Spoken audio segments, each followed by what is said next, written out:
Hello and welcome to today's historic best of 3 deck tech and gameplay video on the Grindy Bard, which is, at its core, a slower, kind of more grindy, but still aggressive Bard class list. Bard class list, as you can see from the card itself, basically, hi sweet cat, cares about you having loads of legendary creatures in particular, but really legendary spells also in the abstract. And to be fair, while I had been thinking about a Bard class list ever since the card came out, I had never really managed to find a good list that wasn't like all in on trying to get a bunch of, say, red and green costed legends, and then you would like win with like a grape shot or something. And that kind of all-in kind of storm strategy works great in best of 1, but in best of 3 post sideboard games, that version of the deck really struggled. And I say all of this to say, so I had sort of had Bard class on the shelf, and I was going to come around to it eventually. Until one day I broke down and saw that Bard class lists were floating around in Pioneer, and looked at a lot of their lists, and their lists were much more like grindy, sort of like a grindy, aggressive style, and was a little less all in. And when I saw that a Bard class list like that had seen success in Pioneer, I thought, okay, well, I can do that in Historic. And that is what this deck is.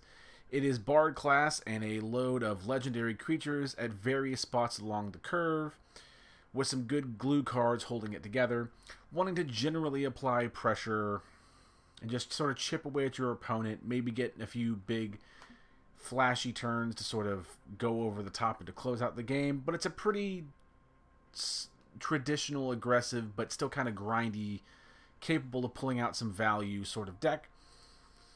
And it is a whole lot of fun. Beyond that, land base, pretty simple. Any really aggressive enters the battlefield untapped on turn 1 and 2 lands are really what you want here. The exception of Plaza of Heroes and Mobilized Districts are both good lands that only really make a whole lot of sense in a list like this that have a whole bunch of legendaries. Otherwise, you would never really run these. But if you don't have them strictly, you'll be fine. They're nice things to have on top, but not strictly necessary. Sideboard, also pretty self-explanatory. This has some of the cards, like Jaheira and Klothys, are legendary cards that would have been good enough to run in any red and green list, even if it wasn't a Bard's class list. The fact that they are legendary is just a little bit of gravy on top. Rampaging Ferocidon, as always, for life gain decks. Fade from History and Brotherhood's End are sweepers.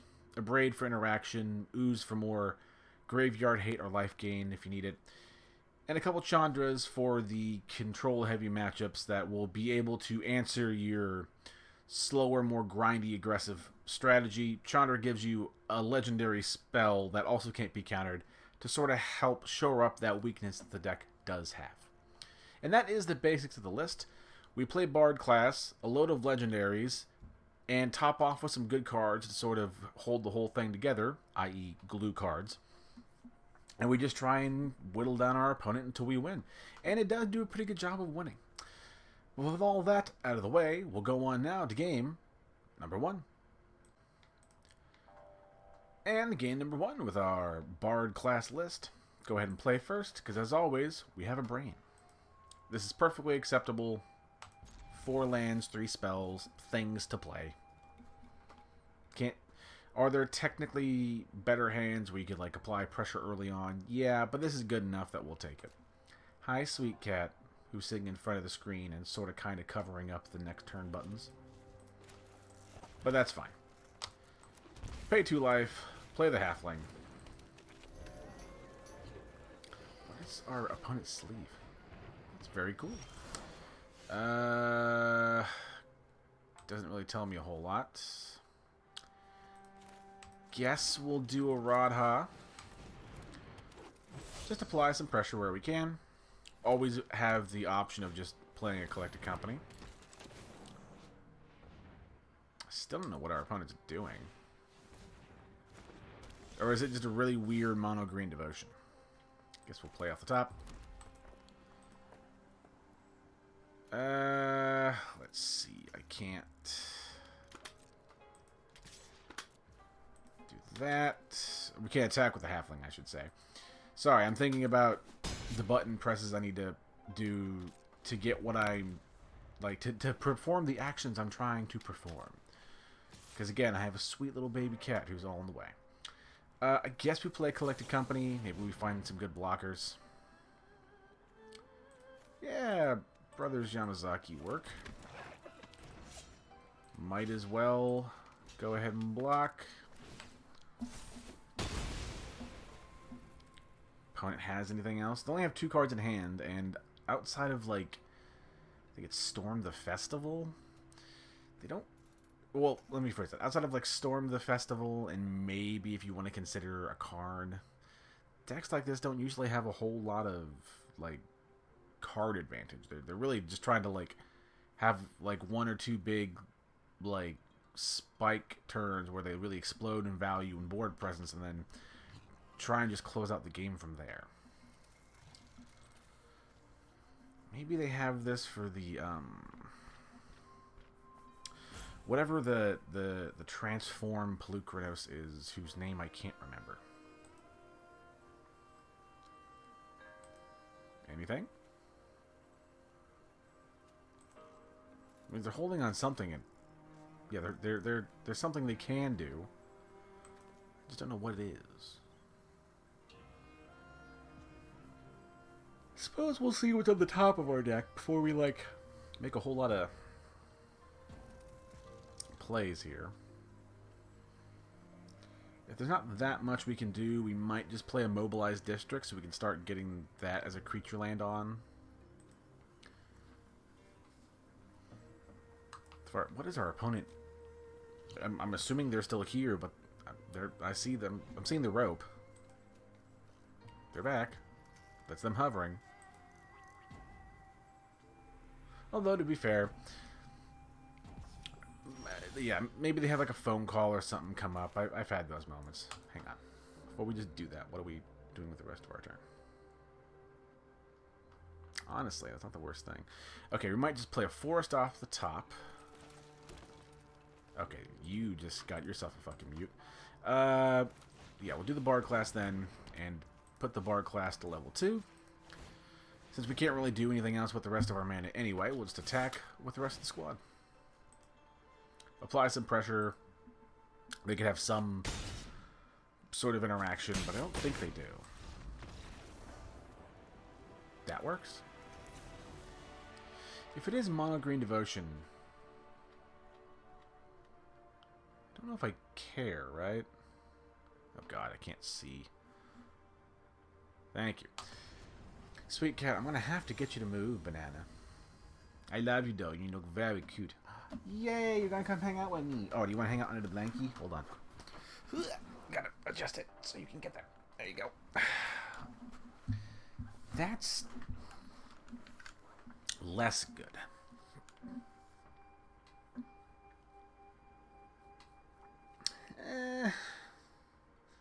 You have a draw. Oh, it's okay. We'll keep it. We don't love it, for being honest. If we could draw another 1-drop, either a Delighted Halfling or a Kellet would be a little more happy. But in the meantime, do a Stomping Ground. Would love to save a card for the Specialize of Jaheira here.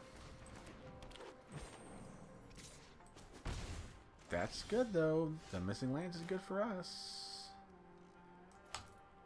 Huh. I think I'm actually going to play the Gorge and then play a Bard's class. That way I maintain the option to specialize either green or red. They're digging. I mean, they have dudes. Let's see, I guess we'll do Plaza. Do a Bard class. Play a Ruby. Play a Jaheira.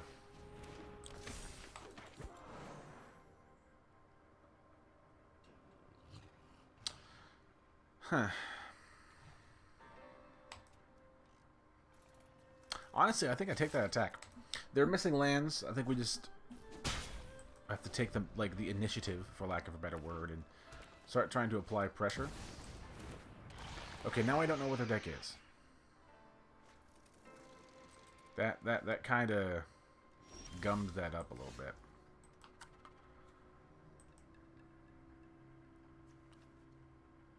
Specialize, but it's nothing to really do with that information. Guess we could do Stomping Ground, leveling up a Bard class, and sort of just hope that they don't do anything else particularly crazy. Okay, so they are. The deck is all over the goddamn place. Okay. Okay, they're just running weird shit. They're like a Selesnya devotion thing. It just runs a couple fucking goofballs. But hey, I mean, it's gonna work here. We can do this. We must. We need a little more gas than what we're getting here. And yeah, we did arguably keep a questionable one. That's hilarious. I guess we just let it through. Collected Company helps. Yeah, I guess we'll collect a company. And only get one hit? Alright, that's really bad. Let's go. I guess we can specialize here. Specialize on green. Get rid of the forest. Just trying to stop the bleeding a little bit. At least this way they can't attack with Elish Norn for free. That basically just turns off the Bard class, which isn't great. Lucranos Reborn. There was the card I'm thinking about. So my reasoning why they're including white was correct at the time. They're just also doing a lot of other weird shit. Innovation is our advantage. Yeah, Karn, you tell him. Oh, that just dumpsters my... Yeah, okay, we're good. We're good. Let's be honest here. What's done is done. Maybe another hero is pretty good. Bard class is the most helpful in a matchup like this. Maybe we'll cut like a couple collected companies and bring in some of Braids. And just hopefully have a better opener. I mean, that's one of those... Weirdly, our opponent, even though they stumbled, we also kind of stumbled. But their stumble had, like, dudes on the board. But we'll play in first. That's fine. Not great, but fine. But we'll take it. Doing good. Generic mana dorks. Guess we'll play old loyal bodyguard here. Next turn, probably a Jarsil. Just trying to get the best legendary creatures and apply some pressure as a result. Okay, yeah, they're just a weird... But my friend's kind of a big deal. Yeah, there's just a weird devotion to green list, really. They just happen to have white cards. In the meantime, mobilize district. Playing the Jarsil, just because it's the biggest thing to do with our mana. Start trying to chip away into the Kiora. I will be honest, now that I know full on what this deck, what our opponent's deck is, and what our deck is trying to do. Their deck is just better, but like, you know, it's always been better, but it's also, it's kind of, pardon my French, kind of fucking boring. If you've watched my content for any amount of time, you'll know that I say that a lot, where I don't question if a deck is good, I question that it's boring. And their deck is good, 100%. They're probably going to win. Especially with these garbage draws. Yeah, they're going to do good. It's just boring. Again, hopefully, you know, like Mono Green Devotion always does, it'll go up. It'll do well. Since the ladder did just reset a couple days ago, hopefully I won't have to deal with the really boring decks like this for much longer. Doesn't that give counters or whatever the hell? Yeah. Honestly, I'm cool. Like, one, cool, their deck is better. It's also, it's fucking, I mean, good on them. Let me be fair. At a bird's eye view from above, their deck is boring. Good, but boring. But they did try and spice it up by adding the white stuff in there to, like, lean in a little more into the, like, the Selesnya devotion part of it. But at its core, it is still, you know, it's a perfectly fine, if not very exciting, mono green base devotion list. And yeah, it's going to be better than my fun little brews. And I'm cool with that. But anywho, with all that out of the way, we'll go on now to game number 2. And game number 2 with our little Bard class list. And as always, we go first because we have a brain. And honestly, this is actually like a pretty good hand for being a 2-lander. Mana Dork on 1, Mana Dork on 2, Chandra that we can work into. Pretty good. Play the Forest and a Halfling. I don't think on turn 2 we're going to attack with a Ruby. Odds are we're just going to play another Delighted Halfling. Okay, Esper Sentinel. Plan remains largely the same. Ruby Tracker. Into a Halfling. And now with the Kellen, hi Sweet Cat. We can also play a Kellen and have a big scary board. This should hopefully give us a Chandra next turn to sort of just start the ball a-rolling. Okay. Ossification's a weird one, but fine. And plan is, yeah, largely the same. Do a Chandra. Unfortunately, they're going to get a card, but that's fine. Might as well down tick. Start applying the pressure. Since our opponent hasn't really told us that much about their deck or what they're doing, other than like a good sort of mono-white thing, which is fine and does work. I guess we could do mana on Chandra. Play old Moon Druid and get a basic. I mean, yeah, okay, we'll keep it. Do I need to really change that much about what the deck is doing? Honestly, not really. They didn't show us that much, so we're just going to run it again. Hopefully they don't just scoop immediately. Because there was genuinely no reason to scoop last time. I'm just running out of free time to record, and you got to make some sacrifices. Another perfectly good hand. A 1-drop, thing to do on turn 2, things to do on turn 3. We have answers. Okay. No 1-drop on 1 is not fantastic for them. Samwise. Which one is that? Okay, I haven't seen that art, but that's the Flash one. That's fine. I guess we'll do Beseiju, and we can play a Ruby Tracker now. Just go ahead and attack. If they trade their Samwise for any one of our dudes, we're happy to make that trade. They're like a little bit on the back foot here, so we'll just take what we can get. So is it? I mean, I'm assuming it's like a mono white aggro thing. Pretty cool.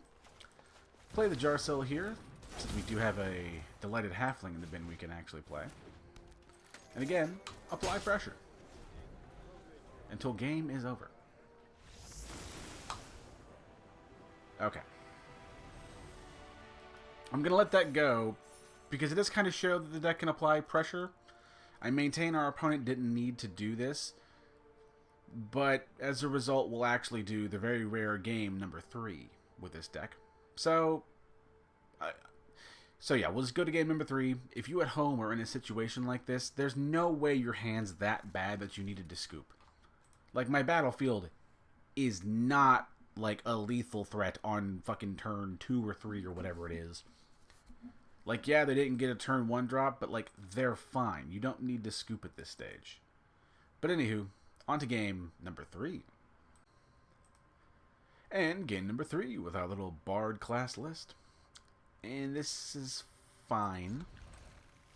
Would love to have a 1 drop, but, you know, can't win them all. But we have a Bard class and a bunch of cheap legendary creatures. We can kind of do the thing. Provided that our opponent isn't doing some... I'm sorry. That doesn't bode well for my future. Anywho, Bard class.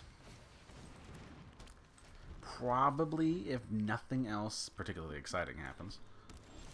Okay, that answers that question. They're doing goofy shit with omniscience, which is fine. My original plan, if they didn't do anything, like they didn't do, we were going to... Or I am going to, let me say... upgrade the Bard class, flood the board with a bunch of dudes. Now, go ahead and do Radha, since we don't have anything to get off the Jarsil anyway. Make a big scary board and just hope they don't have a response. If they do have a damage-based response, we have old Halar here, however you... Mr. Loyal Bodyguard Man. We have them, so we can do something with that. Okay, now they're doing a couple of cute things. Do I care? Don't know if I care. I have 4 legendaries, so that's for free. So I can do a color of mana, kinda doesn't matter. Then we can do Mobilize District.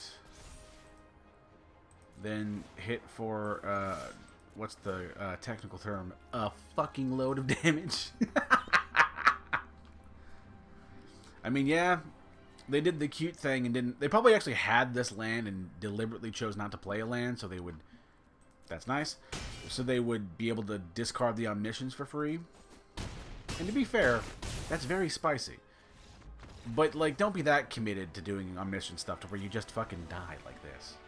Don't do that. That's too much. In the meantime, they're clearly doing weird Delirium land... What's that? Shifting Woodland. They're doing... degenerate stuff, so we're just gonna bring in some graveyard hate. Moon Druid's a little too cute. 3 Brothers Yamazaki's a little too cute. Couple Bard classes can come out. We don't need all of them. I guess another Jaheira is pretty good.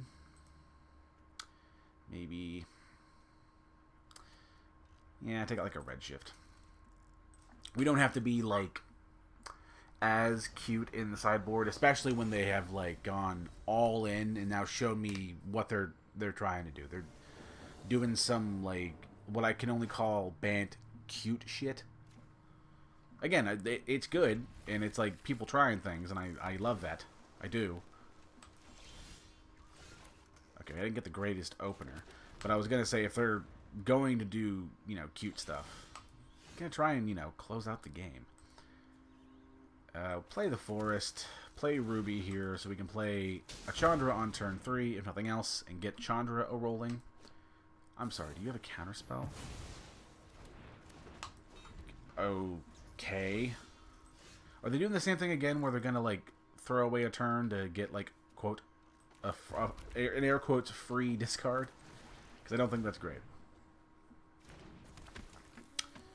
Play another Ruby. I guess we'll play the Loyal Bodyguard now. If they hit me with another Mana Tithe, fucking do it. 1, even if you do, I'm kind of okay. Yeah, fine. I don't know why you're running Mana Tithe in a blue deck, but sure. That certainly is a choice that resolves. Do a Plaza. Play a Chandra. If you have another one, I will, however... do that. Hi, Banana. You want to come? Oh, you want some dad water. Okay. Upkick. We're going to uptick the Chandra and just start rolling. Sadly, we can't play the brothers, but... yeah, it's sad. Careful. Don't hit the mic. Yeah, I know. I'm going to let that go. Yeah, okay. I was thinking about it. 1, because I already let a weird game go. And the 2 weird games, in my eyes, are going to make 1 normal game. where the first weird game was a person scooping when they didn't need to. They were like too committed to doing something cute. When like you don't have to go all in on the cute stuff. Like, I mean, look at every deck I make basically. Like it's got like a cute stuff element, but I still try to like package that in a deck that allows the cute stuff the best odds of working or doing the thing. You can't see it this game, but like there are ways to do some like Bant omniscience thing, like, and make it work and not do whatever they did, because there's no, how they did it is not the way to do it. You want to take it from me, dedicated guy who makes goofy ass decks trying to have fun and get other people to have fun and make fun decks. Take it from me. I talked about it a couple seconds ago, and I'm gonna drill it home again because I mean it and I want it to like stick. It's okay to do something cute and fun. I have no problem with that. And as a builder, I love that shit. I unironically love that. I love when people try stuff, but you have to like build your deck around it. We'll go ahead and leave to give that cute stuff the best chance of succeeding, whether that be a win or doing the cute thing. So this video might not have done the best job of showing what the deck can do, but I promise it's good. It's a good, sound list. Do I think Bard class is gonna be like the next #1 list? No. Do I think it's a good list that'll get you, to Diamond like I am in the middle, and you'll have some fun? Yeah. And if you're like me, sometimes that's enough. Not every deck, because I'm not a super spike type of person. Not every deck has to be that fantastic, going to be the next meta-dominating thing. Sometimes a deck can just be fun. Kind of like our opponent. But unlike our opponent, we like to give our fun stuff the best chance of doing well. Anywho, thank you all so much for watching. Don't forget to like the video if you like it. Subscribe if you like my grab bag of content and would like to see more in the future.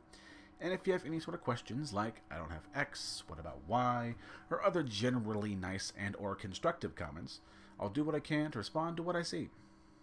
Thank you all for watching, and I'll see you in the next video. Bye-bye.